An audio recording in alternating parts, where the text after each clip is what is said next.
Howdy, folks. Today, I want you to cast your mind back and think about how and where you learned about photography. Chances are you probably did quite a bit of online learning. Well, today we're going to talk about where photo education is going in the future. Is there even a need for it still with AI doing everything we want it to do? Is that the future, or is there still a need for a solid foundation in lighting, composition, etc., etc.? Well, today's guest is the expert in all such things, and we're going to get to the bottom of things right after this.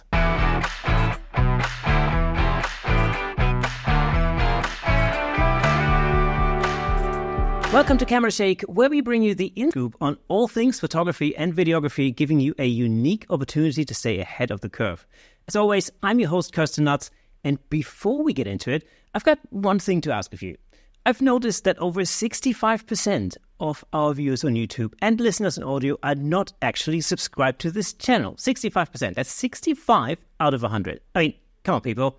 You can really help me out by hitting that subscribe button. It'll help me get even more amazing guests on the show. But again, I just don't know if that's even possible still. Anyhow, thank you so much. Just hit that button. Thank you. Now, without further ado, let's give it up for today's special guest. And I've been trying to get him on the show for absolutely ever. The face of Adorama TV, photography educator. Give it up for the uniquely talented Gavin Hoey. Gavin, man, how's things? Wow. Hi, Kirsten. Thank you for the introduction. Hey, this guy sounds great. I want to listen to this podcast. Yeah, I'm doing okay. I'm glad to be here. I let all the other people go first. I wanted to make sure that, this was going to be a sound, sensible podcast. Turns out it is. Glad to be here. Thank you for asking me. Gavin, it's an absolute pleasure having you on the show. We had a little conversation before we actually went live, and it's absolutely true to say that your name was very high up on a list that I made at the very, very, very beginning of this podcast. So finally, I managed to twist your arm. So thank you so much for being here. Pleasure. Gavin, you're very well known, I think, amongst virtually, I would say, all of our listeners and viewers on YouTube as the face of Adorama TV. You've been doing this for a very long time. You've been doing this, actually, I would say, you've at least been doing this for the time that I've been watching YouTube. I mean, how many videos have you made? A lot, but not that many. I mean, yeah, I think it's 15 years at where we are now in 2024. I think 15 years. For Adorama. But before that, I was making videos for my own channel as well. So I think I'm getting on closer to sort of 18 years on YouTube. So, I've made quite a lot of videos, but not as many as people might imagine. Not as many as I think I've made when I think about how exhausting they can be to actually do, because my time scale isn't too tight. I mean, there are people on YouTube who make videos every week, every day, every few hours. Luckily, I don't have to do that. So mine are every 2 weeks on average for Adorama, which is a workflow that is maintainable, because after 15 years, if it was any more than that, I think I would have burnt out quite some time ago. So it's probably in the few hundreds, which is a lot. But that's plenty. Oh, it's amazing. I mean, I know even a fortnightly time scale for YouTube videos is quite challenging. I make videos for Platypod, for example. It's on the same schedule. Every 2 weeks, I have to come up with a new idea. How do you keep that up for 15 years? Like, where do you get your ideas from? It's odd, isn't it? Yeah, I don't know. It is very hard. If you actually sat down and just said that, what I tended to find was when I first got the contract 15 years ago, and they said one video every 2 weeks, I honestly thought, no trouble, I could do this. This is going to be easy. And I did about 3 months and then ran out of ideas. And that was it. I'd used them all. They just burned through the ideas so quickly, because you can't really go back. I mean, there's always room to go back and sort of re-look at stuff that's moved on in technology terms. But with photography, a lot of it is light. It hasn't really changed a great deal. So I found in the early days, I was doing everything that I kind of wanted to do. And then I found myself doing things that I perhaps was pushing a little bit harder to do. And I wasn't quite enjoying that as much as doing exactly what I would just do normally, my photography hobby, because it is a hobby. It's a job, but it's also a hobby. And today, I mean, I kind of found a niche about 10 years ago in portrait, lighting, studio work.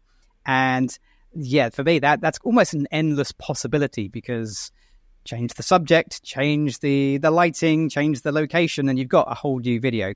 So if you want some real motivation, though, get a really big mortgage. That really helps to focus the mind. That is a wonderful way of staying motivated. Yeah, and that's the thing. How do you plan your videos? Do you plan them like months in advance, or how do you go about that? Yeah, the timescale is my videos for Adorama need to be done, completed, and over to them to check, because believe it or not, they do actually check everything before it goes out, and I have some contractual things I have to fulfill. So they need 2 weeks to do that. I need about 2 weeks to edit it, and the planning can take anything from a few weeks to a few years in some cases. Some things I've planned and still haven't done yet. I will get around to some of them. So the timescale can be a little bit kind of varied, but by and large, I'm working about 3 or 4 weeks ahead of you actually seeing it. What people don't see is the bit that takes the time. So the planning, the organization, and the editing, particularly the editing, can take a lot longer. A 10-minute video can take me 3, 4, 5 days to edit sometimes. It's and I do that. I do all the editing. I'm the producer, the director. Can I call myself the star? Don't really want to do that, but the talent. The talent. Yeah, again, that's possibly stretching it some days, but also the editor as well. So I kind of like to do everything. I'm a little bit of a control freak, maybe. I like all that kind of process. I enjoy the whole thing from start to finish. So yeah, a few weeks to get there. Do you script them out beforehand, or like how tight do you plan them? I can't read. I mean, I can read, but I can't read a script. I mean, if there was an auto cue in front of me now, I would be hopeless. I don't know how anyone can do that. I mean, I'm never going to be a newsreader or a presenter or anything like that. I couldn't read off an auto cue. And when I do have a script, and I've done a few things with scripts, it sounds scripted and horrible and daft, and it's just not me. So I have bullet points. So I will write down an idea. Let's say it's going to be, portrait lighting, and we're going to do kind of classic butterfly light. So I'll put down an idea of explain why, and that's it. It'll just say that, explain why. Place light, and that'll be it. And then I'll fill in the blanks. Usually we do 2 or 3 takes. Normally, actually, we start by doing 3 takes at the very beginning. And once I've got into my flow and everyone else is sitting around going, oh, come on, really? You want to do another take? That was fine. I end up doing just 1 or 2 by the end. But I try and do a couple of takes because sometimes you get things right the first time, and sometimes you miss an important point out. But if I don't have a script, I have bullet points, and I try and stick the important stuff in the bullet points. And by and large, I kind of get most things across. I think it feels more natural that way. That's my interpretation. I think, whichever sort of method you use, because I sort of I do some things off the cuff and some things I do with an audio cue, and I found that it really takes some time to get used to the audio cue, and to avoid it feeling like or sounding really stale. I think it's sometimes, at least in my experience, it's because you write things differently from the way that you would naturally say them. Oh, yeah. Absolutely. I mean, if you wrote it down in a way that was actually scripted, as in a novel, you would never speak like that. And if you write it down in a way that you would actually say it, maybe that would be a way of working. I don't know. I've not really tried it, but I kind of like the slightly impromptu moments as well. It's amazing how many times it's not until I've said it out loud the first time that the second time when I say it, it's kind of like, oh, yeah, now I want to make that bit more emphasized because it's more important. When I have had a script, yeah, you get everything over, but you lose a little bit of the passion. But as you say, it's perhaps a skill. So if you've got that skill, good on you. Yeah, it's I think that pros and cons. Like for me, the scripting part, I always go to a local cafe, and I basically sit down with my headphones on, and I just get down and I write the main draft of the script, and I really quite enjoy that process. So that for me is nice. It's then when I get home, I then tweak it a little bit. The one thing I have found is that, and it's it might be partially because maybe I'm not a native, but it's probably because I'm not a native English speaker or whatever. But I find that especially with short videos, short videos, anything between 5 and 10 minutes, let's say, I find that if I have the lion's share of it scripted, it actually saves me time in the edit later on, because I don't necessarily have to do multiple takes. Usually by now I can sort of just go through it once and it's done. And I also don't have to like cut out all these annoying filler words, like starting every other sentence with so. Or, So, that's my, I'm terrible. So, yeah, that's dreadful. If you leave a gap after the word so, you can just chop it there. That's kind of useful. Yeah. But yeah, that's so. And then start talking. I'm terrible at that. But I think the way to do it, if this is something that anybody out there wants to try, and that is to try and make it like a template. So if you watch my videos, they stick to a standard template. So there'll be a short introduction. There will be a 1, 2, or usually 3 techniques that I'm trying to demonstrate. Each one is sort of built on the back of the other. And then there will be an outro at the end. So I have this kind of thing that I know how long it's going to be. I know how I'm going to break it down into bits and pieces. And that tends to work much better for the editing process. Like your podcast, you have an intro, you have a series of parts that you're going to build in. And when you do, you find that editing this is probably going to, well, I say editing this, we're basically doing this live. Then it just makes life a little bit easier for you as a producer. So if this is a thing you want to do, make yourself a little kind of template and, okay, I'm going to do this and this and this. That's it. It's just making it repeatable. I think that's the important part. And it's a learning process in the beginning. It definitely was for me, just doing this podcast. It was a major learning curve. How was it for you when you first got into making YouTube videos? Because you started making videos quite some time before you started with Adorama TV, is that right? Yeah, so I started making video content back in 2000 was my first video stuff. So I had a full-time job. I was doing proper work, and I was reading a camera magazine, and in the camera magazine they were asking for photographers to produce educational content. So back in the day, cast your mind back, way back into the 2000s, when we used to buy physical magazines. On the cover of the magazine was a CD. Do you remember those? Did you ever see those? Oh yeah. Okay, good. Thank goodness. You say this to some generations now, my daughter would be like, what are you talking about? Yeah. So on the CD was recorded Photoshop or Photoshop elements, as I was doing, a Paint Shop Pro. Takes you back. Yeah, they were tutorials. So they were screen recording tutorials. So that's where I cut my teeth. So I had this sort of moment of extreme enthusiasm and kind of like, yeah, I can actually do this. I had no idea how. So I contacted them and said, yeah, I can do that. And they contacted me back and said, go on then. And I had to learn how to do it. So I kind of started there and built from there. And then after a few years of doing that, video came along. And I thought, well, the Photoshop bit is fun. I enjoyed that. But there's the photography bit, which you kind of need to know.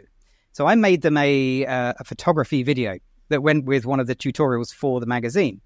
And I sent it to them and they said, this is brilliant. We can't use it. It's too big to go on the CD, because it was a CD. They didn't have DVDs because they had to pay extra. You had to pay for the rights for a DVD. So it wouldn't fit on the CD. So I ended up with this video that I had no use for, and ended up putting it on this little tiny website called YouTube that no one had heard of. I mean, so I couldn't believe it. They would actually put a video on for free. Mad. But back then I was using Hi8 tapes. So, I remember them well. Yes. Yeah. So I was recording it all on a Hi8 tape. So then I had to ingest the tape into, whatever it was. But it was probably Premiere Elements or something like that. And then try and splice the whole thing together on a Pentium processor if I was lucky. Oh, it was awful. It was a nightmare. But got there. It's, I remember those days very well, because that's exactly how I started with video editing. So, as a kid, back in the 80s, I used to shoot on Video 8, which was the predecessor to Hi8, right? So I had like a video camera literally attached to my forehead throughout the 80s. And then I went into music for a little while. But then, so in the late 90s, so mid 90s, I started editing stuff. And so it's the same thing. I had a Hi8 camcorder that I used, and then you had to like transfer in real time. You had to basically record the tape into the computer. So if you recorded 60 minutes of footage, it would take 60 minutes to just to ingest it. Yeah. Yeah. And then I remember rendering. Rendering, once I remember rendering a 2-minute video. It wasn't even 2 minutes, like a minute and a half. It took all night on my laptop at a time. Yes, that was awful. So back in the early days of screen recordings, I was using a free bit of screen software, recording software, and it could only record 1 minute. I mean, at least it was digital; it wasn't on tape, but it could only record 1 minute before the clicking of the mouse and the speaking was so out of sync. It was ridiculous. So I had to do all of my tutorials in like 45-second chunks and then splice them all together. The technology has come on so far that I can't even imagine doing that nowadays. But yeah, tapes were just terrible. So luckily I moved on fairly quickly from tape onto digital media. And I remember when widescreen came along. That's how far back I go in my videos. I remember having to switch from 4:3 format into widescreen. I had to go to Tesco's and buy a 720p camera. I was like, wow, this was mad. Yeah. Oh, yeah. Those were good days. So I did an awful lot. So before I did Adorama, I did an awful lot of filming on my own for my own channel and grew that. So back in the early days before Adorama, I was working with them. My channel was bigger than theirs. Oh, wow. Not anymore. What's it? You should have been making videos for your own channel, then you probably would have surpassed them by now. Yeah, we've started bringing some videos back to my own channel just because it's fun to do my own stuff. There's no pressure to do anything, so I can kind of just go live, and it doesn't really matter whether anyone watches or not, which is kind of a nice way to do stuff, really. The first year of Adorama TV, my contract said I had to put the videos on my channel and their channel because they wanted to piggyback off my channel. Yeah. Oh, wow.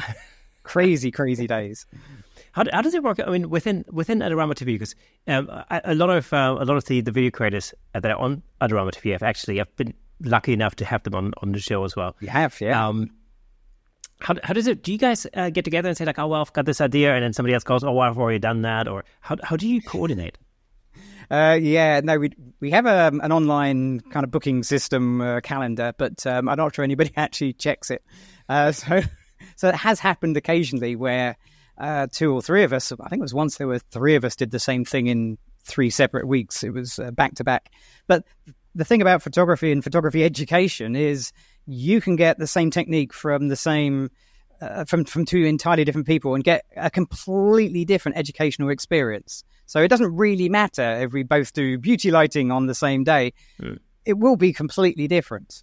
Having said that, I do flick into the calendar and jump ahead and see what people are doing ahead of time and try not to do the same sort of stuff. But there's very few really original ideas in education, just generally. Everything is either an advancement in technology or a change of style. And there's nothing wrong with that. There's nothing wrong with being an educator that does things that other people have done. You just do it your way and you will reach your audience that maybe the other person with their way didn't reach. It all works well. Everything's good. See, and what you just said is exactly what Tommy Reynolds said to me very early on this podcast. Because I remember Tommy was one of the first sort of guests that appeared on the show. And we were talking about exactly that, and he told me this story when he first started out on YouTube and he was making like educational videos. And he said like, well, the thing that haunted me at the time was like, it's this imposter syndrome sort of idea. And I was like, oh, what, who wants to like listen to me? Because there's X amount of people who've already done that video, basically, what's the point? And he said, and then he realized, that actually there's an audience for everyone. And some, just like, if you go back to, I just recently went on a high school reunion, and it's really interesting because you have 30, 40 people in a room, and people go like, oh, who was your favorite teacher at the time? And somebody goes, oh, well, this guy. I'm like, I used to hate that guy. My favorite teacher was this. And somebody else goes, oh, I could never stand her. And you just realize that actually there's a teacher for everyone, Yeah. And the YouTube landscape is exactly the same. Yeah. In that respect. It is. Imagine if we all liked the same thing and listened to the same person. We'd all be doing exactly the same thing. And it never ceases to amaze me when I go to trade shows or expos and you talk to photographers and they say, I love watching your videos. And I'm like, oh, that's really kind. I never know what to say to that. And they say, I listen to you and I listen to somebody else. And you think, who? Who's that? I've never heard of them.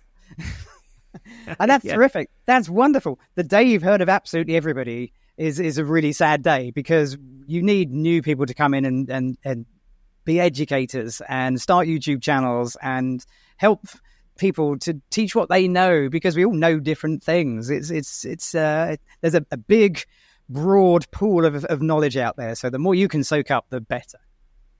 And of course, it's always different people's teaching styles very different. And I say this, somebody who I used to teach music in schools for a long time.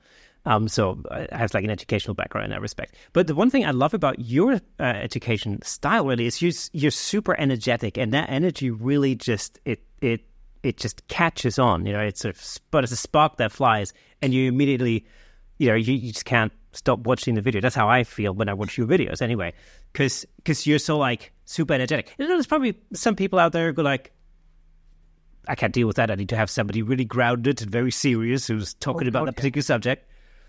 Yeah, absolutely. Completely.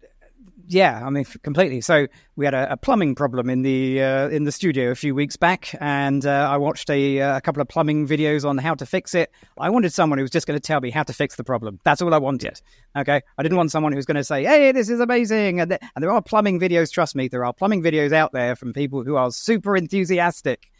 I didn't need that right at that exact moment in time. I wanted someone to say, turn this pipe, do this, you'll be fine. That's what I wanted. That's the great thing. You want something out of a video, and some people want education, some people want entertainment. I like to think I do a little bit of both. I think if people are enjoying, laughing, having fun at my expense most of the time, then they're actually listening to the education as well. And I'm sure it's the same when you were teaching music. You had students who were very technical and wanted the technical bits, but then you had those that are just doing it for the fun. Yeah, and then exactly, and then also there's your own personality that comes into it. I remember like as a guitarist, I think for a long time, maybe through the 80s and the 90s in particular, I think I was much more technically minded. And then eventually I sort of went more into the creative field. But in photography, I find that there's the same thing. There's the technical aspect, and then there's the creative aspect. And I imagine it, it's almost like it's a spectrum. It's like a long line, and you've got like the technical thing on one side and the creative extreme on the other side. And every photographer sits on that line somewhere. Some people are more veering towards the creative, other people are veering more to the technical. And if you're really super, super, super lucky, you're like slap bang in the middle. But it's the same, from a teacher's point of view, it's the same thing. You just try to kind of orientate yourself towards whoever your audience is, in a sense. That's what makes your personality, if that makes any sense. I think that's important, but I think you've got to watch out if you're going to come into this, if this is something you're thinking of doing, you do need a little bit of technical knowledge. Mm-hmm. One thing I found very important over the career I've had is, make it entertaining, make it exciting, make it energetic, but ultimately there will be a point where someone will ask you the question that doesn't require that response, and it's good to be able to say, actually, here's the more technical answer as well, and to be able to give the confidence to people that you're enjoying it, but also if push comes to shove, I can do the technical bit. It's just I'm choosing to make it fun and entertaining. So whatever you're going to be teaching people, whatever it is, whether it's plumbing or photography, know what you're saying, know a little bit more than you're actually saying. Yeah, I love the fact that you mentioned plumbing videos, because I'm like, I am a DIY loser by the power of 10. I mean, I just, I cannot do anything DIY, and I have to watch YouTube videos to fix just about anything around the house. Yeah, this is the trouble with YouTube. I used to think I was quite good at stuff, and now anything that happens, it doesn't matter what it is. I think, I wonder if there's a YouTube video about that. It's kind of like, rather than just having a go, we used to just have a go at stuff, didn't we? It's kind of like, my car's gone wrong. I don't know, we'll have a little rummage under the bonnet. Let's see what we can do. Now, I'll just watch a YouTube video, just see if there is a a YouTube video on that. It's like, if you're going on holiday, I'm going to go on holiday. I'm going to just YouTube and see if there's a video of the location I'm going to first. So there is a degree of, I think maybe the technical stuff it is wise to research, but maybe we've lost a little bit of the spontaneity a little bit. And that's completely. Kind of how we learn as well. I'm making mistakes, getting things wrong, not plumbing wise, but in photography. I make so many mistakes. I just don't make a video about those bits. Well, that's the thing. It's, of course, making videos like that gives you the advantage of only really showing the things that you want the audience to see. They don't see all the failures. They don't see the 3 other takes, that you had to do, the misfires, all the failed attempts on getting the shot. How do you, by the way, this was something I was going to ask you actually. Well, there's many things I was going to ask you, but it's one thing. Do you start with the final shot first, or do you go through the process and then the final shot, let's say that appears on the thumbprint, is that a product of you making the video, or do you start with that final shot and then work backwards? Yeah, that's a good question. So I usually start with a final picture in mind. So I've got mood boards. Pinterest is my friend. I do a lot of Pinterest mood boards. So if I've got an idea, I'll go and pull together some ideas. And that is my way of sort of, I guess, getting a final image in my head that I can explain to the model and my little team around me of what's in my head, because that can be very hard to get out. The reality is that final image that I've researched is nothing like the final image I end up with, because there's too many other variables in play. So I start with the final image in mind, but it's never the final image that I'm actually going to take. Usually in the studio, I can rehearse. So in the studio, I have my amazing Polly with the polystyrene head on a stick, who is my model. She stands in for the model, so I can put her in the same lighting and test it all out and make sure that the basic idea works. Occasionally, I'll put myself in the picture. So I'll jump in and be the model, because humans versus polystyrene is a different experience. That's pretty good. And what I generally find is if it works okay with me or with Polly, then it is 10 times better with an actual real person. A model they are a skill in their own right. So I leave them to do the modeling bit, and that usually makes my pictures really pop. So the final image, yes, I have an idea. It varies as I'm going along, and then it changes again when you have a real subject there. So this is something I've been sort of considering. In the videos that I make for Platypod, for example, they're predominantly based around toy photography, macro close-up type of things. Mm-hmm. For me, it helps me to create the final shot first, because then I can just backwards engineer it and basically then come up with the script and the whole process, the structure of the video from that. Because now I've done it, I've created it, I can now basically just recreate the whole thing, and it's relatively easy, and it saves me a lot of time doing that. Yeah. No, I can see where you're going with that, because yes, sometimes the idea that you set out with changes when you actually get to the location or the environment, whatever it is you're suddenly finding yourself in, and you've then got to work backwards, because kind of like, I thought I was going to do this, that didn't happen, but I've got this, which is pretty good, so let's see if we can build a story around that, and then that's where your video comes from. That is a good way of working. That can work very nicely. So I'm guessing a similar thing. So I'll often do the middle of the video I record first. So the bit you see is what I've recorded first, is the center bit from the model starting to the model finishing, and then I'll do my edit, and then I'll record the beginning and the end for exactly the same reason. So I'll record those bits because the shoot I had in mind sometimes goes slightly sideways, and if you record the beginning at the beginning and it doesn't go to plan, then you've got to do it again anyway. So I generally find I record the beginning at the end, so it kind of ties in, and the end at the end, because if I've missed anything, I can then go back and sort of scoop it up and add it into a summary. Yeah, because that's the dangerous thing, because you don't know necessarily where you're going to end up. Have you ever been in a situation where something went completely the other way and everything? Did you ever have like a total failure? Yeah, absolutely. Yeah, no one's seen those, obviously. But yeah, I mean, I'm sure you've done the same. You've gone out on a day and the animals aren't there, the wildlife isn't there, the landscape has changed. A million things can go wrong. Your car breaks down, your model doesn't show up. I mean, there's so many moving parts that anything can go wrong. So by and large, as long as a model turns up and the cameras work and the audio is way more important than the video.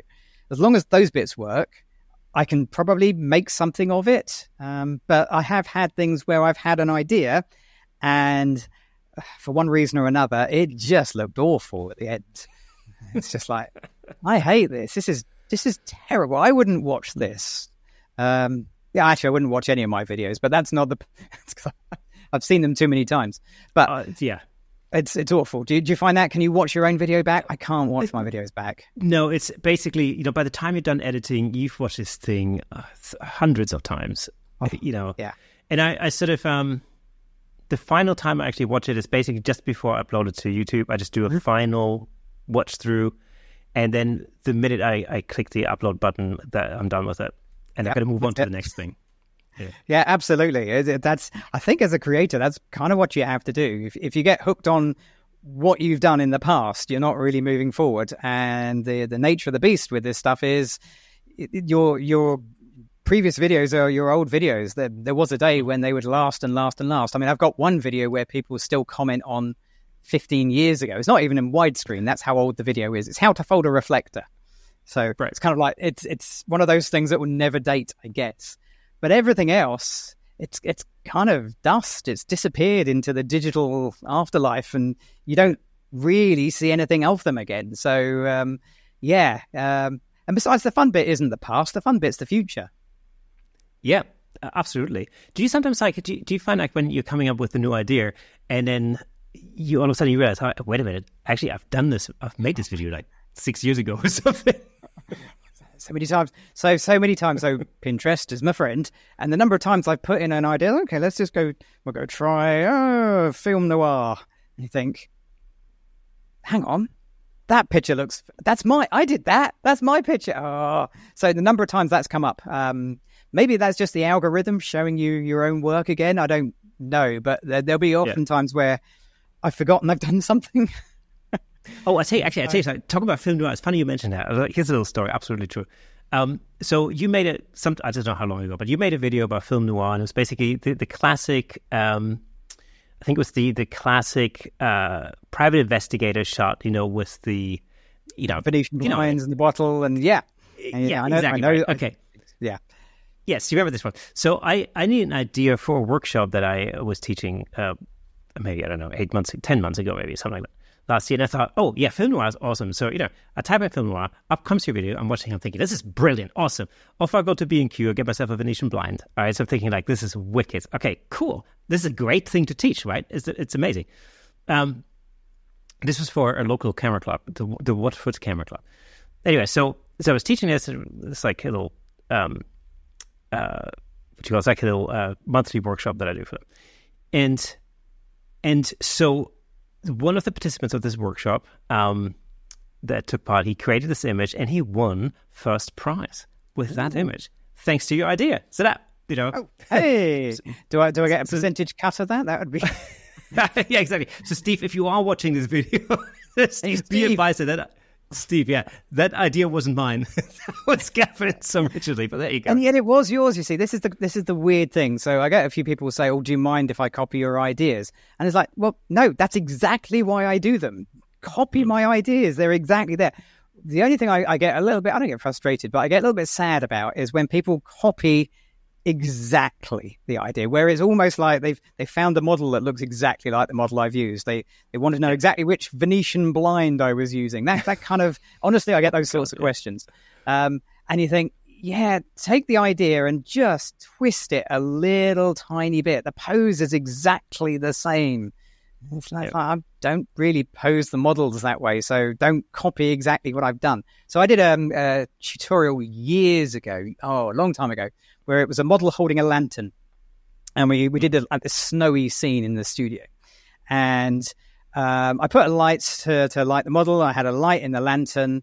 And it wasn't until after the video went out that somebody pointed out that the light from the lantern was in the shadow side of her face, and the lit side was not coming from that. I put the light on the wrong side. I didn't notice. And I tried to style it out for a bit, saying, well, maybe there was a doorway at the outer shot that you can't see, but I was on a losing wicket. I mean, once one person put it, that was it. The floodgates were open, and they were all right. However, that tutorial has been copied many, many times, which is great. And the number of times I see people put the light on the wrong side of the model, and every single time I'm like, oh, I'm so sorry. Oh, you may have started a trend, that's it. Oh, you have to be careful if you're doing educational stuff. You get it wrong, and you can, people can repeat it as if it's accurate because you said it wrong. I did once, a long time ago, really early video about pure white backgrounds. And I was doing some research on how to do pure white backgrounds, and I can't remember where I got it from, but I definitely remember something or someone saying you want it 2 stops brighter on the background. And I did a video saying that. And the awesome Frank Dorhoff, have you had Frank on? Oh, yes, I know Frank. Yeah, he's been on a couple of times there. Frank is amazing. Love Frank. Yeah. He's wonderful. So he put a note saying, a little comment saying, great video, but that's wrong. You should do this. And I was like, And he was right. I was totally wrong. So I had to go and make another video to explain, how to do it correctly using Frank's method, which is pop the light meter on the back of the subject's head and balance them up. Right. It's a brilliant technique that I've used many times and credited Frank every time, almost. And it's good, but that still happens. People still say, not from my video necessarily, but still give that wrong information. It's amazing how if you say something wrong in a video and your video goes viral, you could be responsible for getting it wrong for a long time afterwards. So, that was an important lesson to me, that. There also, something like this is actually a really good example. Perfect white backgrounds. How do you meter for the background? There's about 10 different methods as to how you can do it. There's one. There's Frank's. That's it. There are no other methods. It's Frank's way or no way. Exactly. So the thing is, like, I remember talking to Gary Hughes about it, and he does this thing where he basically meters sort of 4 or 5 different places on the backdrop, and then gets his, and then he uses a little formula and blah blah blah. And I used to think like, well, it works for him, but it's just way too complicated. My brain doesn't work like that. I did just one thing, and the back of the head method, yes, works every time. Absolutely perfect. Yeah, absolutely. So, but that's the nice thing about the photography community as well. There are knowledgeable people like Frank who are prepared to give their time to everybody else. It's great. So it's a lovely place to be. Yeah, and that's it's like you said, exactly right. The photography community, especially over the last, 10, 15 years or something, seems to have really opened up. Whereas in the long past, I don't know, it feels like there were more guarded secrets, and now really everything is open. Everything's there. I mean, YouTube is you can just, no matter what it is you want to know, there's like a million different videos on a particular subject. There are, yes. I learned everything I know about photography from two sources. One was the local library. So whatever books on photography were in my local library, I read them. That's that. And the second one was the bloke I sat next to at the camera club. And that's pretty much it. That's where I learned the vast majority of my basic photography skills. But now you can learn from all over the place, from people that are no longer with us, people that are up and coming. There's such a wealth of knowledge. The trick is not to take one source, just to pick and choose between the different things. Find your own style, find your own feet, find your own direction. And now it's a wonderful, wonderful thing. Yeah, I mean, all the information is out there. The one problem with it sometimes is that it's very difficult to find like a structured approach. Especially, I mean, YouTube is it's kind of a victim of its own success in many ways in that respect. You've got a gazillion different videos on photography, and you go to YouTube, you find one, you watch that, and then the question is, well, where do I go from here? And it's very confusing. Unlike, for instance, let's just say, for argument's sake, a university course, for example, where each lesson builds on the other one. There's a structured path. The learning path is all set out. You build up your knowledge like a Lego brick house. One brick fits onto the next. And so by the end of it, you've literally covered all of it, and you've got a broad understanding of the subject. YouTube doesn't really quite work like that in many instances. and so it can get confusing. This is one thing actually I've really noticed over the last maybe 5 or 6 years or something, is that especially when it comes to workshops. So the kind of workshops that I do in camera clubs is quite interesting. They're mainly based around lighting. So it's really not, to be honest, it's not too dissimilar to what you do. But what I found is like amongst the participants, there are always gaping holes in the knowledge somewhere. Like somebody might know this bit really well, but then there's a massive hole in something else, and then somebody else has a lot of knowledge, but for some reason nobody really has a completely coherent understanding of everything. And that's sort of, I think that's a result of the sort of YouTube culture in a sense. Yeah, but then I don't think that's a bad thing. I think if you knew everything, it would be where do you go from there? That's it. I know everything, and nobody knows everything. I certainly don't. There's massive holes in my knowledge, and I avoid those holes as much as I can. But occasionally, you want to try and do something different. So, video is a perfect example. I've learnt video over the years. And every time I've needed a new skill, I've gone onto YouTube to learn that one specific skill. So I think perhaps the secret isn't trying to learn everything. It's trying to learn what you need to know and then master that and move on. So you can become overwhelmed in education of any form. So learn a bit, master it. Once you've used it and you need a bit more, go learn something else. But also put it into practice. That's the key, isn't it? Have a go. Yeah, that's... Absolutely. Well, the have a go bit is super important. I think, you just won't know. This is the problem, because you don't know what you don't know yet until you actually put it into practice, and you very quickly then find out what you don't know. That's the thing. I mean, there's wise words out there about, if you're making YouTube videos, the first one will be terrible, the second one will be terrible, the third one will be terrible. In fact, they're continuously terrible until you get to 30, 40, 50. I mean, I'm sure it's the same with podcasts as well. If you listen 100%. To your first podcast, it's kind of like, oh, that was painful. The audio's bad. The questions are stilted and but that's the point. You kind of keep going forward. Sometimes I guess it's good to look back and just see how far you've come. But don't worry. We're all absolutely terrible. You should see my early portraits. Somewhere there is an album of my really early portraits in the late 1980s. And they were absolutely terrible. Yeah. Well, see, I mean, this is the thing. I remember, I got into photography in in and around 2013, when I sort of made some life-changing decisions, and I just went back to what my dad and my grandmother had done before me. I just stepped out of music and into photography for some reason. It was pre-programmed. There was no way of escaping the family curse. I think that's how I see it. But I remember getting into it, and of course, we're already very, very firmly based in the world of digital photography at that point, and I remember thinking, oh, this is actually pretty good. I think you can do something with that. And I was really happy with the images that I was producing at the time. Of course, when I look back at them now, oh my God, I mean, terrible. But did they make you happy at the time? Yeah, I was actually... There we go. That's it, isn't it? Yeah, that's absolutely. The purpose. For most of us, this isn't a job. This is fun. And if it isn't fun, then you're not doing it right. And the key is to enjoy what you're doing. I mean, we could all get better. We could all look at things and kind of go, next time. But if you're enjoying it at the time... I used to ask people in my workshops. I had this real worry when I did workshops. Why were people coming? What were they going to do with these photos? And there was one old guy who just changed my whole view of workshops. And he said, I'm only here because I enjoy it. And it's like, well, what are you going to do with the photos? Probably nothing, but I'm having a great time. I was like, yeah, of course you are. Of course you are. Of course, that makes sense. That makes complete sense. It doesn't matter what you're going to do with the photos if you're enjoying the experience along the way. Yeah.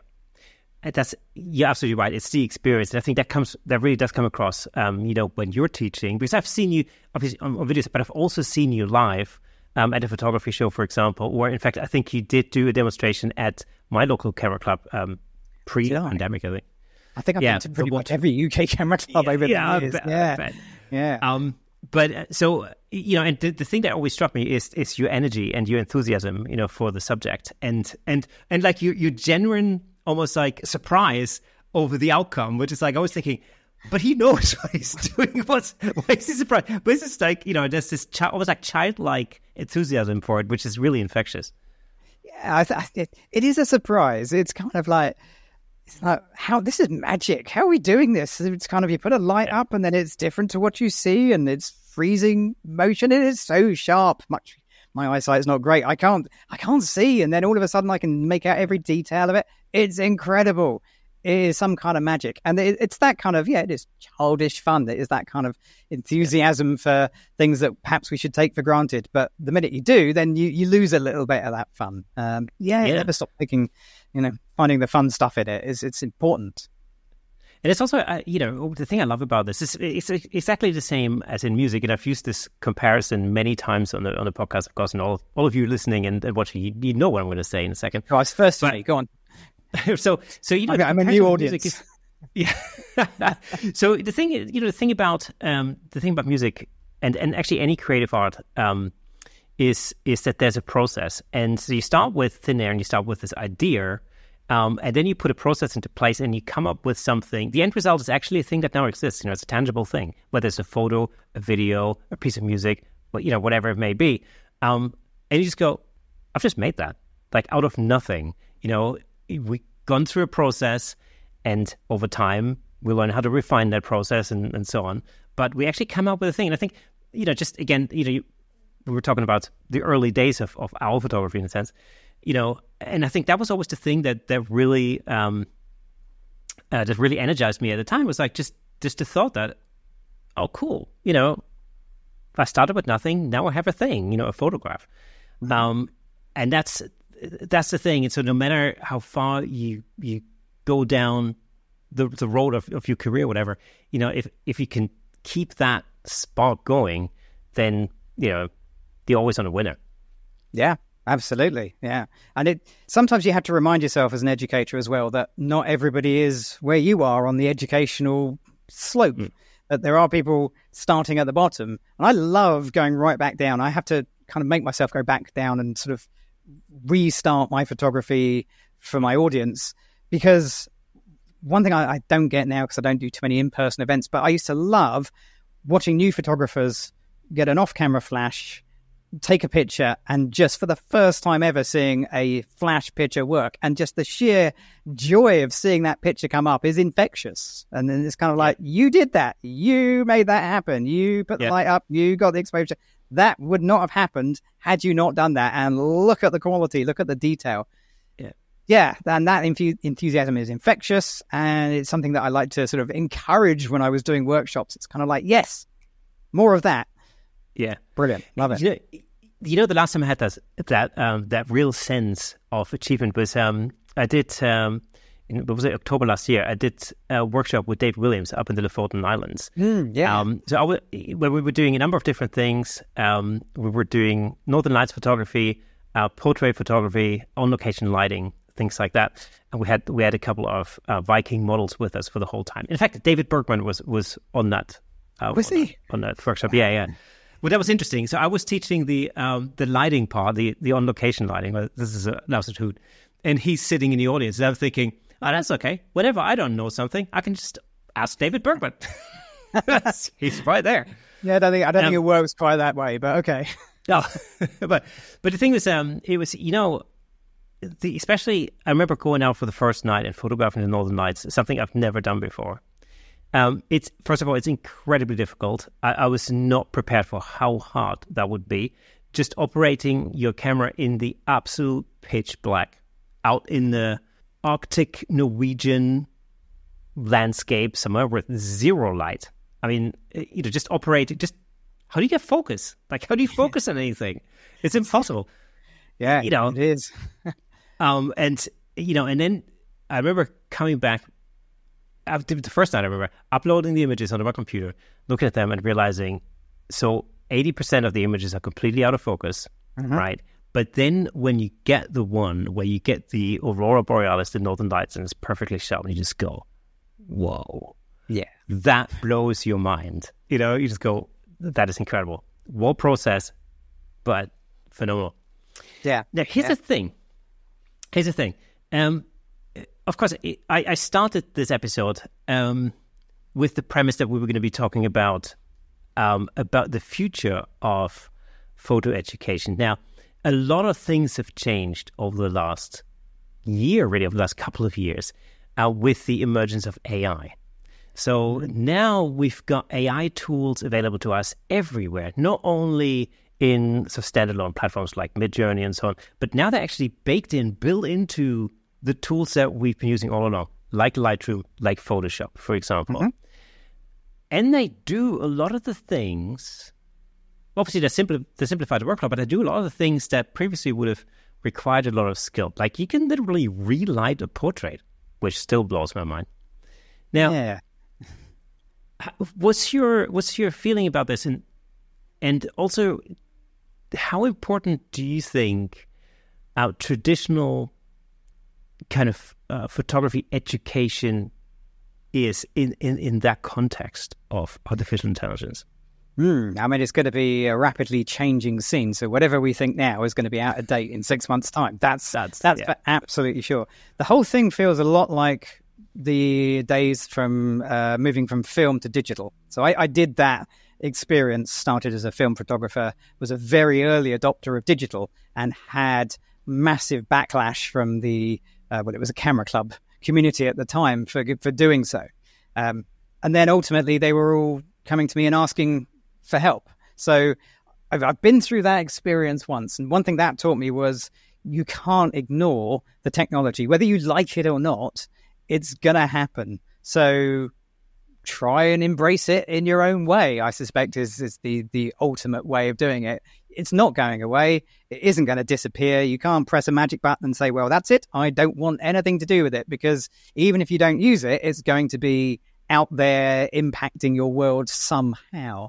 And from my point of view, yeah, I mean, you're already using it. As you say, it's now built into Photoshop. I did an image recently on Instagram. I had a look back from an image 5 years ago on this day kind of thing. And I found one, put it on, Instagram flagged it as AI. And it's like, how? It's just like, there's a video of me actually taking this photograph. That's a real person standing in real woods.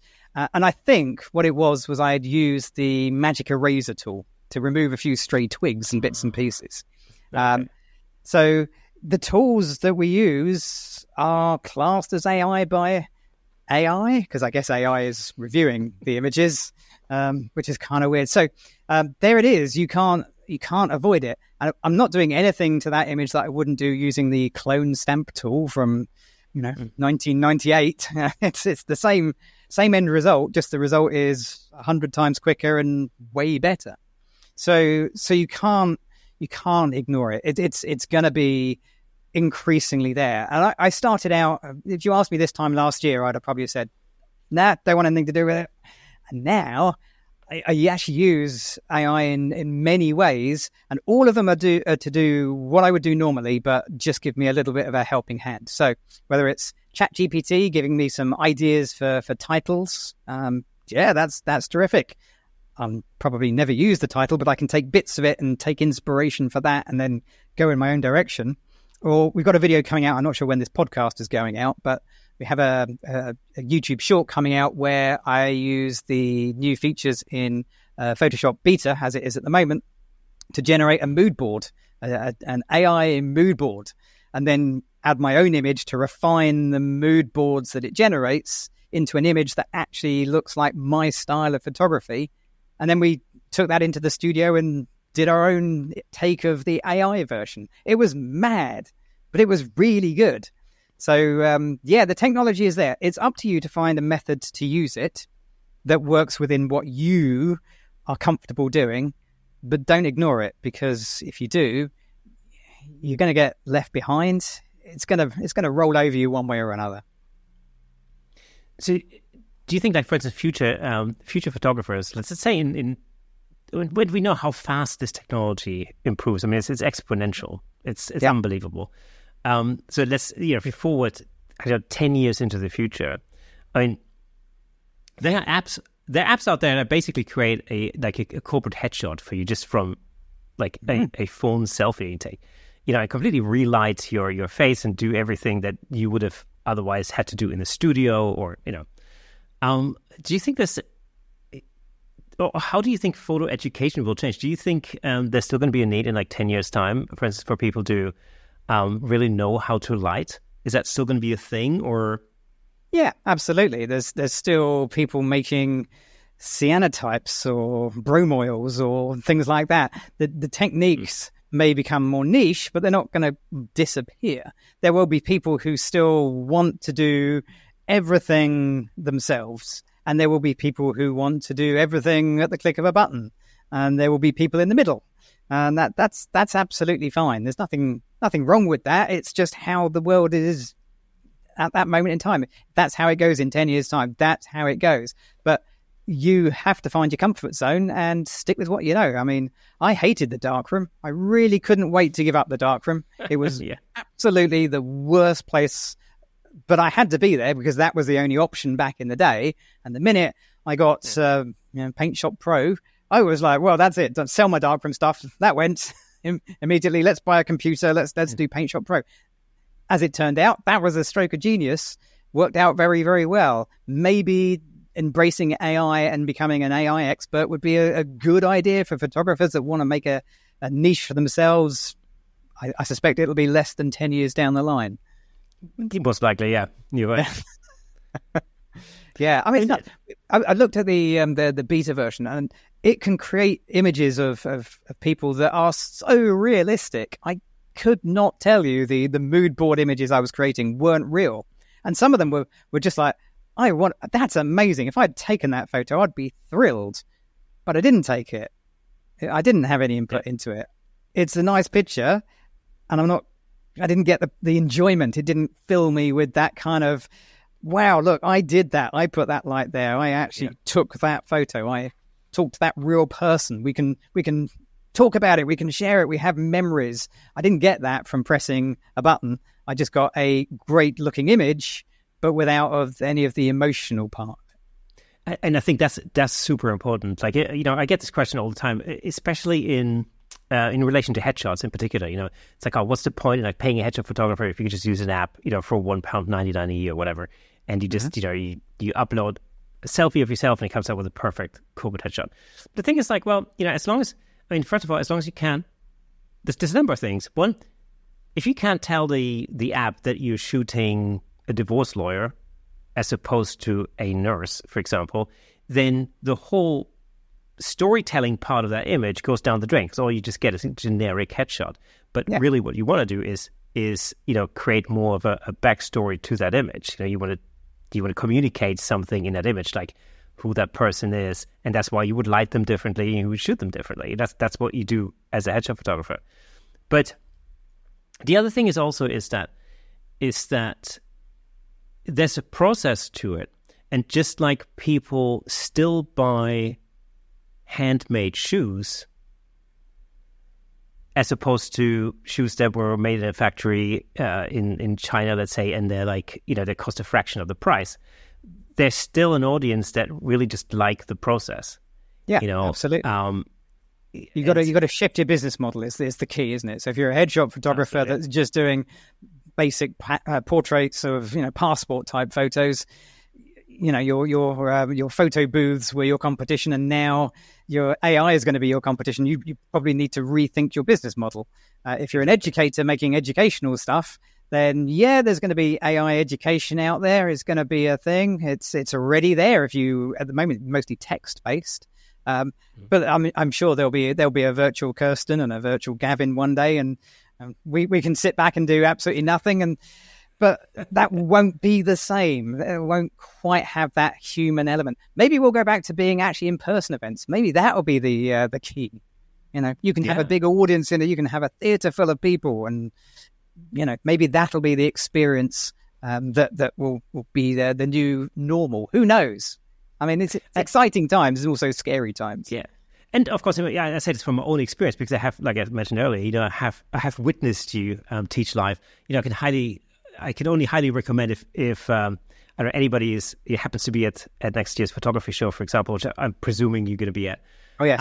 Booked before I left the last one. So, yeah. Cool. So, yeah, make sure you head over to the Godox stand. I guess that's where you're going to be. That's right. Because it's amazing. You walk through the hall and, when there's a massive crowd of people, it's usually you. It's usually you or Tommy on the Godox stand teaching. Yeah, I'm Tommy's warm-up guy from time to time, so I try to drag a crowd in for him. But I mean that's it, isn't it? I mean, if you do get to go to a trade show, bring your camera along. But I mean, we're also LED lighting is a future as well. So nowadays, what we found was more and more people just bringing their phones and walking away with incredible photos. Education for flash is changing, but that's possibly another conversation. Yeah, I mean that's huge. I mean, especially the phone photography is another thing. Have you ever thought about creating videos around what's they call it, iPhoneography? I don't even have an iPhone, so I can't really go down that line. I have done some stuff with mobile phones before. Very early on, I had an Honor mobile phone. Honor actually sent me one which had 2 cameras. Can you imagine that? 2 cameras. It was mind-blowing technology. But the technology in camera phones is incredibly good. And then if you go down the LED lights, then do you need to know about flash? Yeah, you do if you want to do certain things. But the technology in LEDs is doing what flash did a couple of years ago, and that is rapidly expanding, which is another great area for education. So if you're looking for something to educate yourself in and educate others in, then get in the curve of LED lighting. That's going to be the next thing. You've heard it here first. Yeah, and it's not as if learning how to use flash wasn't difficult enough. I think it was. You should see people. Honestly, you've done education. It's kind of like, it's not difficult, but it's scary. And I think that's the difficulty. It's that kind of, you can't see flash until it's flashed. So there's that unknown. I mean, it's much easier with digital than it was with film, but with LED, what you see is what you get. And I think that helps to democratize the whole experience of lighting. Not so great from a modeler point of view when you put a 300-watt light at full power in their eyes. So there's a learning curve from that point of view. But flash has always been that little bit of mystique about it, which is yeah, and it's very similar to this the transition between film and digital, where there's a lot of mystique in film because you just don't know what your shot is going to be like until you have it back from the lab or you've developed it. That's good film. Yeah. Yes, I can remember doing film and getting 2 Christmases on my roll of film, one at either end. That's how long it could be between taking the photo and actually getting them back again. Now, I mean, it's incredible. It's really good. I love all the young photographers who get their film cameras and they are like, oh, film, it's fantastic. It's this wonderful experience. No, it was a horrible experience. I think when it was your only option, it was absolutely terrible. But now that kind of retro feel, that slower pace is very much a desirable thing. Yeah, absolutely. And that's why I love it. I mean, that's exactly why I shoot on film sometimes, especially I shoot on film. You're a brave man, very brave. Well, so I started shooting film again only a little while ago on very old cameras, and the reason for that is really just because I wanted to find something that's different, difficult, and fun, and just slows the whole process down. That was the thing for me. Also, maybe it's something like maybe I wanted to prove to myself that I could do that, just like. My dad shot on film and my grandmother shot on film, and they managed to create some amazing photographs. And maybe this part of me that's always thought like, I don't know, maybe it's like, maybe I was cheating on digital. I don't know what it is. It's this thing in your head. Yeah. And so but I enjoy the process. Like with, like I said, with very old cameras, it's a very slow process. And, I got into developing myself, although I use some shortcuts and it's not as drawn out as it used to be. But then I don't scan in the darkroom, I basically just I use a digital camera to actually scan the negatives, if that makes sense. So it's kind of I've got a video about that. Yeah. Brilliant.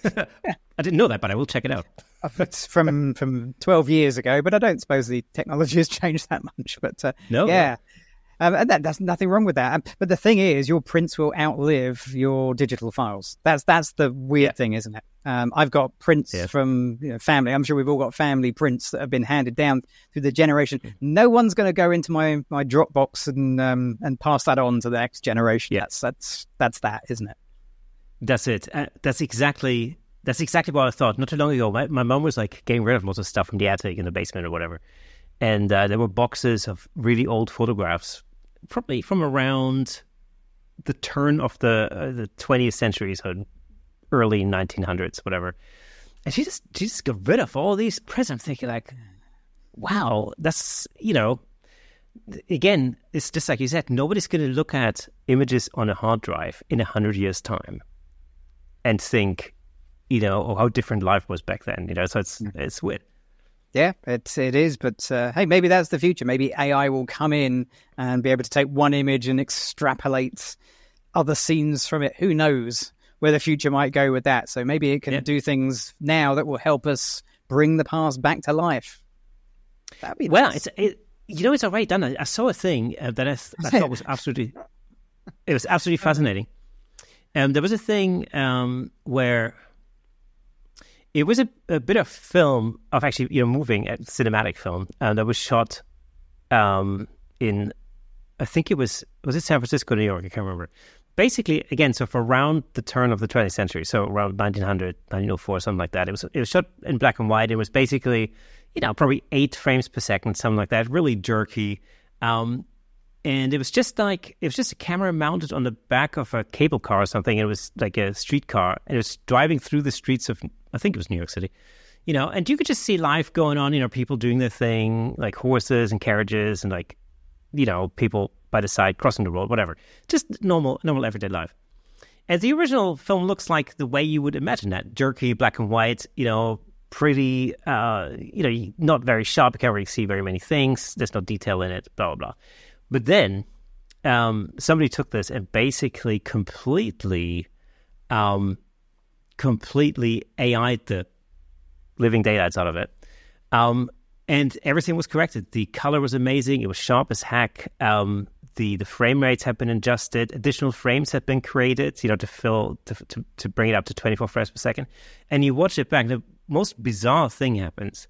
You watch this back, and this looks like a scene from a TV show or a newsreel. That it is really bizarre. All of a sudden, it's like you're looking through a time machine. It's literally like you're seeing life as it actually was, because you have this weird imagination of life being jerky and in black and white. Yeah, everything before 1940 was black and white and not very smooth. Yeah. And that's a great use of AI to improve what we've had before and make it more relevant and up to date. It's not all bad. And of course, AI is also going to come into video editing, in the not too distant future. So it is. Yeah, I think that's going to be fun. I think the next thing, as a video editing point of view, I worry about the audio industry, the music industry, your side of things. So I use music sites to Artlist to get my music with the correct copyright for all the videos. We spend a lot of time and a lot of money on that every year. But it can't be too long before AI is able to just say, okay, you want a bit of pop music that's 32 seconds long, that sounds a little bit like that. Here we go. Boom, here's 5 choices for you. I think that's already happening. Yeah, I think that's happening. I think it's going to be the next thing. It's kind of that's it. It's going to be AI-generated music. Yeah. I mean, the minute AI allows me to basically just upload the raw files and it'll create the entire edit, that'll be the most beautiful time saver for me. In the style, like, for instance, now you can, I can't remember what the app is, but basically, as a wedding photographer, you can basically upload all of your raw images. It'll create perfect edits in your own style because it's learned from your previous, edited shots and whatever. And Tommy told me about it. He was talking about it not too long ago. And And out comes basically the finished product in your own style. And if we can get to the point where I can just upload, a whole bunch of videos that I've made, and then AI will basically take all the raw material and it'll just create a perfect edit in my own style. I mean, you probably need a faster internet connection, but that's... Yeah. Not getting any smaller, these video files. It's 4K, 60 frames a second is huge, and 8K I'd dread to think. But I don't doubt that that's exactly where it's likely to go. And that's a good thing perhaps for education, because it might just be able to improve the output for small content creators, but also potentially improve the quality as well. And consistency. I mean, I have a little bit of an issue with that, but on the other hand, do I? I don't know. Until it actually happens and is actually accessible to all, it's a difficult one to call. You never know what you want until it's actually here, and then you can decide whether it is something you want. That's the trouble with technology. They keep inventing didn't know you needed. Well, that's it. But it's not, for me, it's always like, as long as it simplifies some part in the workflow, and it basically means that, I can spend more time on the things that I really want to do, because I really don't want to sit in front of the computer and edit a video for the next 10 hours. That's, usually. Although, I mean, that's fun too, but I'd rather... It gets tedious, yes. Yeah, exactly. That's the thing. So how much AI do you use nowadays in your workflow? Is it something other than creating like mood boards, for example? So what is it? Yeah, I mean, that was a one-off kind of thing, and it was a good idea. It's not something I do regularly, but I mean, just the clone stamp tool, whatever the modern version is, the magic eraser tool is AI generated, if you want to call it that. ChatGPT, I use a lot. Spelling isn't really my forte. Writing, I'm definitely more of a talker than a writer, so I'll often just upload my written text for the YouTube videos and just say to ChatGPT, can you just proofread that and make any changes? And it'll just go, yep, there you go, wonderful, thank you very much. So it's used in a way that I feel I've still got control over the final output. What I'm not doing is saying, can you write me a script and then I'll perform it? We did that. We actually did a video about a year ago where I asked ChatGPT, does it know who I am? And it did. And then, could you write a video script in my style? Which it did, and it was awful. Great fun, but it was absolutely awful. It's like, I would never say that, but I'm going to, because that's what it's told me to say. So, but that's going to change. Things are going to get better. But at the moment, I still feel like I'm in control of whatever is outputted from the AI. So whatever it does, whether it's a change to my image, whether it's a text-based change, I still feel that I'm the one ultimately going, no, not that, but close. Or I'll try something like that. And that's the key, isn't it? As a human, you still want to be in control over your final output as much as you can. At least I do. Yeah.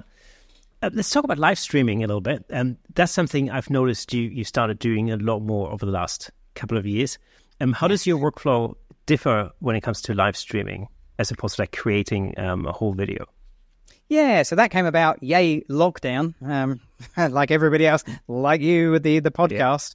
It was kind of like, we got to work from home, and what can I do? So live streaming came about from that. I'd actually done some live streaming in 2016, 2018. I think I did my first live stream, which was very complicated to set up. And now it's just a switcher and press a few buttons. So, but it's a different experience to a pre-recorded video.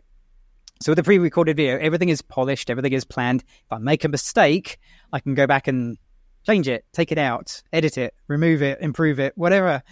With a live stream, it's literally live and you can't take it back, which is scary because you got to remember you're live. It's, I've dropped my camera live off a tripod. Got to remember it's for a children's audience. You can't. I have very strict things I can't say on Adorama and can't do.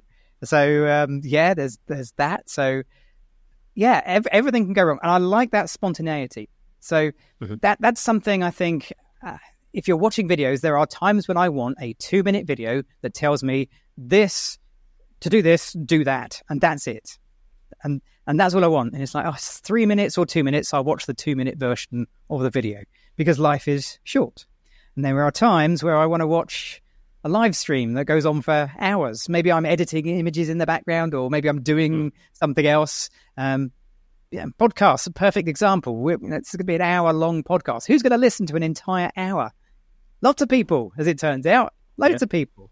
Because people want both that short nugget of information, but also the longer form content where they feel like they can become part of it. And that's the difference between the live as well. On a video, people can ask questions, and if it comes on the day the video goes out, they'll probably get an answer from me. But if it's 2 days, 2 weeks, 2 years, 20 years, they're not going to get there's just too many other videos that have already come out. Live, if you're there live and you ask a question that's relevant, you'll probably get an actual verbal answer. You might even steer the whole live stream in a direction that I hadn't thought of. And I love that. That is wonderful. It's the closest thing I can get to doing a live event like the photography show, but not being at an actual event. It's great. You can't take it back. But the best bit, no editing afterwards. Come on, you've got to agree. That's the best bit, isn't it? Absolutely, yeah. Yeah, that's the beauty of it. It's done. It's done and dusted. You just walk away from it. Yeah. It's also the most stressful thing you can possibly do, by far, because you can't change it. And technology is wonderful right up until the point where it stops working. And if you want to stress test your technology, go live. Because if it's going to go wrong, that's when it fails. That's it. This is a great way to stress test your nerves. So when you do a live stream, is it just you, or do you have a team behind you there, or how do you do it? Yeah, it's a very small team. It's me, my wife, and my daughter, and that's it. So the three of us, and it's probably best it's my family because I can get quite stressed as we're setting everything up. If the audio decides it's not going to work, or some random camera is just not playing ball, or the internet. Oh, the internet. Suddenly I can't get an upload speed of more than 2. And all these little things that can trip you up. So it's just the three of us plus a model. And that's weird because when you do a live event and you've got 200 people watching you at the photography show, you can feel the energy coming back from the crowd. You feed on that. It's really energetic. It's really exciting. You can get 500 people watching you on a live, and it's just me and my wife and my daughter. And I'm thinking, I wonder if there's anyone out there. Yeah. It's kind of weird. That was my best joke. Nothing? No one? Yeah. No? Okay. Okay. So it is a bit of a different experience. So if you are watching a live, if you're on the other side of the screen, if you're enjoying the person's live, just let them know. Give them the old thumbs up. Give them that. Just let them know that there's someone out there, which is kind of nice. But yeah, 3 of us plus a model. That's it. I think this is the unique thing about live streams is that you can have an immediate feedback. People can comment or ask questions and stuff, and that's the beauty of it, of course. In a sense, as opposed to just uploading videos. On the other hand, though, the thing that I find frustrating sometimes is if you don't get any comments and nothing's happening, and you're basically talking to you can see there's like X amount of people watching, but there's no response.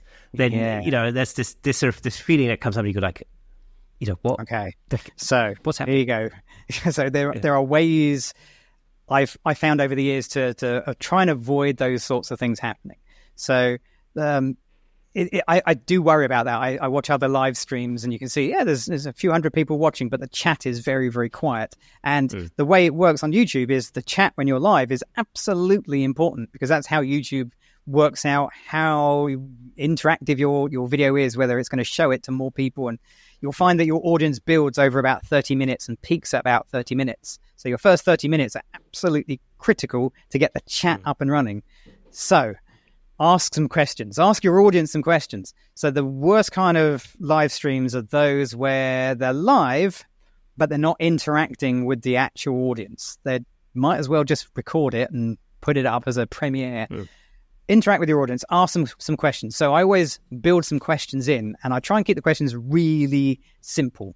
Like, what favorite one is, what color gel should you use? It's something that isn't going to require a long typed answer, something really short. Or ask them a question that is just very sort of Marmite. It's kind of like, do you want this or do you want that?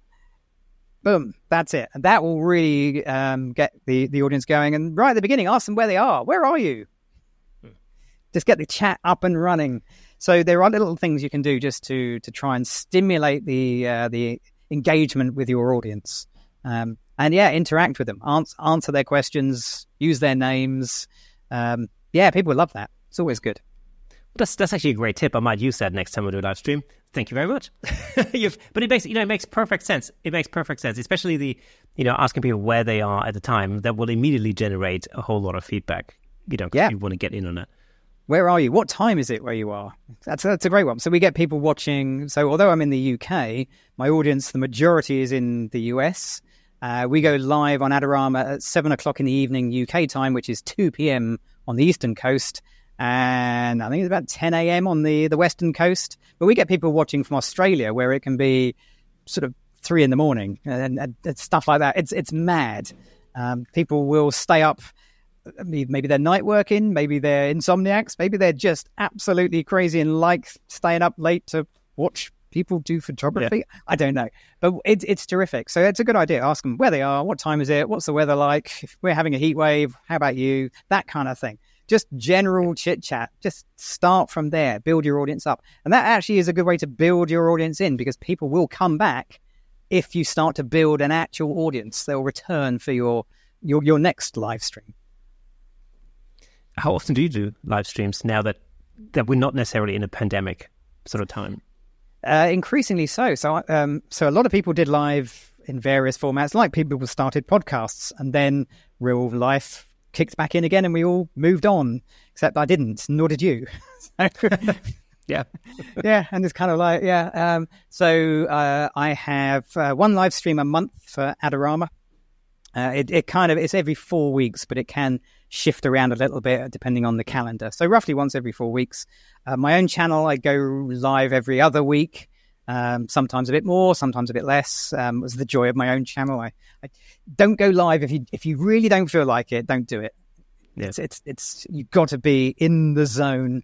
And the preparation for live is absolutely critical as well. So it's great because there's no editing, but that doesn't mean to say there's no pre-planning. So going live once a month on Adorama, the build up to that live is more than the build up to a pre-recorded video. Because not only have I got to get a good idea, the whole thing has to last an hour and not 10 minutes. And I have to get it right on the night. I can't get it wrong or do what you do and take a final picture and work backwards. That doesn't work when you're live. You have to know where you're going. It's like doing a camera club talk. You have to plan it, prepare it, and practice.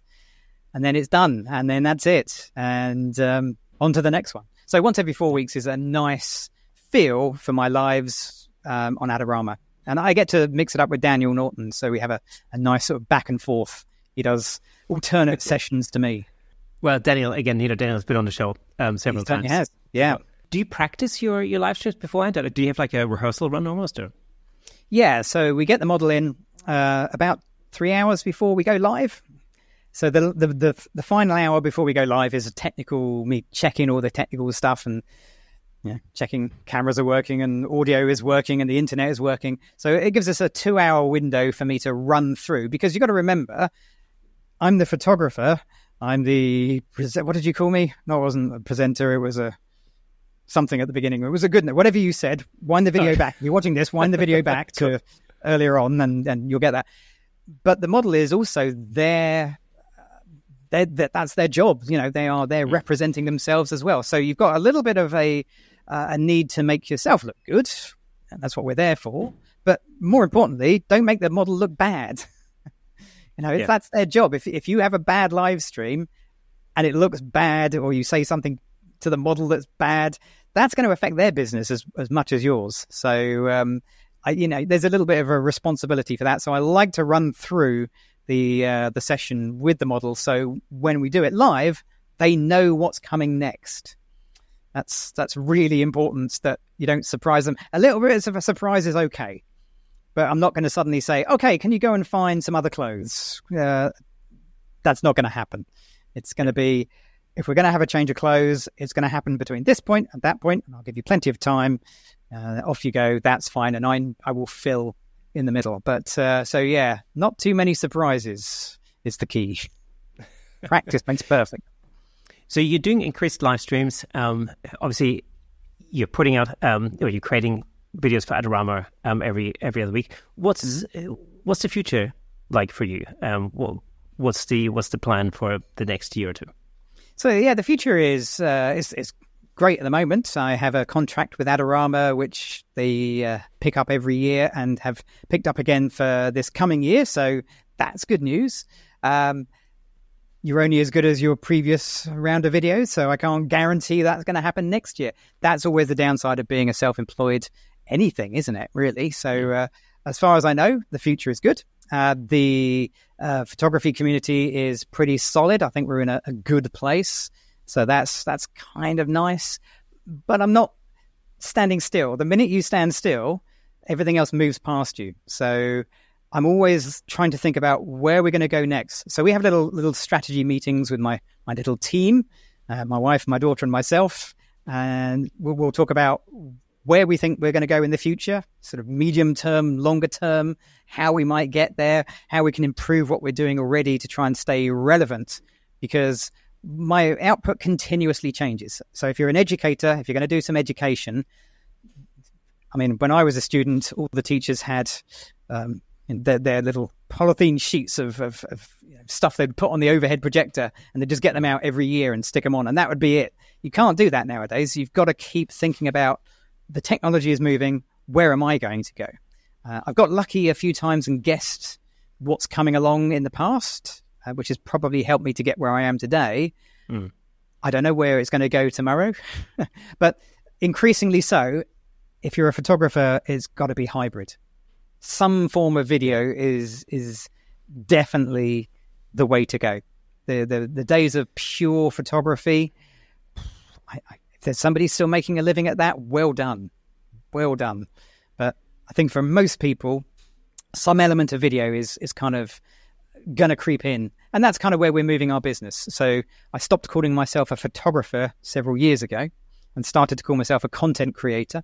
But that really helped, because we make content for behind the scenes, not me facing the videos. I make content for other brands as well. So that's, you've got to have more than one thing going, and that's the direction we're slowly moving in. This is like the bane of my life, especially when it comes to camera clubs as well, because, you know, my view is always, bearing in mind that I started with video, although historically in my family it's been still photography, but I rebelled against that when I was a kid, and I basically went, you know, I don't want to do stills photography, you know, like stuff that everybody else does. I want to make movies like Steven Spielberg. So, you know, and back in the day, again, it's a story I've told many times on this podcast, but, you know, just indulge me if you're still listening. Well done.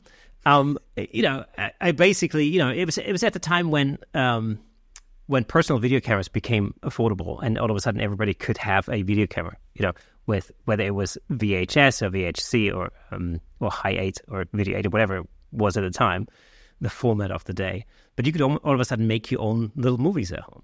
And that's what I did when I was a kid. Then I went into stills photography later on.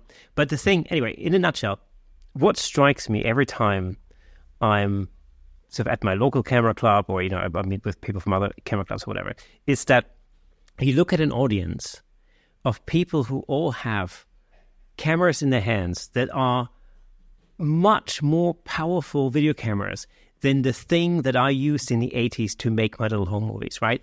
They are holding these machines that are incredible, 4K, 6K, 8K even, you know, with incredible slow-mo capability, you know, all the rest of it, right? And you ask any of them about video, and they go, no, not interested, don't know anything about video, no, it's not what I want to do, no. And you go like, well, but this is called the camera club, it's not called the photography club, right? So what's the problem? You know, and this is the thing that amazes me every time. It's that kind of, that pushing back against the video, especially in that, I guess maybe it's a generational thing or whatever it is. And I always think like, you know, there's not even, it's not even that you have to necessarily acquire a completely new skill set, because a lot of the knowledge you have when it comes to photography is exactly the same. We're talking about exposure and all the rest of it. Yeah, there's a few additional things to the frame rates and blah, blah, but they're quite easy. For anybody who can operate a modern digital camera will have no problem wrapping their head around frame rates when it comes to video, for example, right? But the beauty that I always think about video is the fact that you can tell a story over time. You know, you can rather than telling a story in one frame, there's beauty to it too. You can actually tell a story over time, over a number of minutes or hours or whatever it may be. And that's the thing, is that I can never wrap my head around how that cannot be interesting. Creatively, I always think like it's such an interesting thing to do. So I fully agree with you. But that's okay. That's if they're enjoying their photography, that's terrific. And if you're coming to this from an education viewpoint, think about that. You've got a group of people who are never going to teach video. That gives you more opportunity to stand out, because video is not going away. It's only going to grow. So teach video, make that your thing. Okay. So the cameras are packed full of technology. I don't use focus stacking. I don't use pro capture. I don't use half the features of my cameras. That doesn't mean to say that somebody else doesn't. And if you're looking for a way of standing out in the crowd of education, stand out. Do something that other people aren't doing. The fact that nobody in your audience is interested in video is a perfect opportunity to say, then I will teach video and I'll find my audience. They'll come find me. That's terrific. But that's okay, as long as they're happy. Photography societies, there are. I used to have the same conversation, and I remember doing it once at a photography society, as they pointed out the word photography is very much in the title of their camera club. Yes. Yeah. Where can people see you live next? Live next, if you mean actually online live rather than in-person live, it'll be either on my website, Gavin Hoey on YouTube, or on Adorama, which is Adorama on YouTube. Those are the two places to find me. If you want to catch up with when those are likely to be, follow me on social media at the Gavin Hoey. Don't ask how I became the Gavin Hoey. It turns out I'm not the only one, and that was the only name left. Anyway, so the Gavin Hoey on Instagram, and then you'll find advance notice of all of that sort of stuff happening. And in person, I don't think I'm going to be doing another one until the photography show next March. So London. So that which is going to be in London. Yeah, the Excel. So looking forward to that. As far as I know, I think that will be my next definite live. Yeah, that's going to be an exciting show, I'm sure. For all of you listening or watching, if you are in the UK, really, I mean, it's a no-brainer. Definitely make your way down there. It's going to be in March 2025. Yeah. Gavin, it's been an absolute pleasure having you on the show. Thank you so much for being a guest on the Camera Shake podcast this week. No problem. It's been a pleasure. Thank you very much for having me, Kirsten. I hope the audience have found this useful. And have a good day. Look forward to seeing you all again soon. Okay, folks, that's it for today. It was amazing having Gavin on the show. And as always, before we go, let me just recommend another episode that I think you like. Check out episode 198 with Scott Kelby. I'm sure you love it. If you enjoy our content, consider supporting us on buymeacoffee.com/camerashake to help us continue creating and bringing you more exciting episodes. It really does mean the world to us. And for those of you who are listening to the audio version of this podcast, did you know that there's a fully fledged video version over on YouTube with plenty of examples of our guest photography in full Technicolor? You should by now, because I mention it all the time. There you go. All you have to do is go over to YouTube, search for Camera Shake Podcast, and you'll be able to watch all past episodes on there. And if you're already on YouTube, do us a favor, drop us a comment, hit the like button, ring that bell, and share with your friends. Your engagement helps us reach a wider audience all over the world. So thank you for listening and watching. And remember, new episode drops every Thursday, so make sure you mark that in your calendars. Until next time, keep shaking things up in the world of photography. See you next Thursday.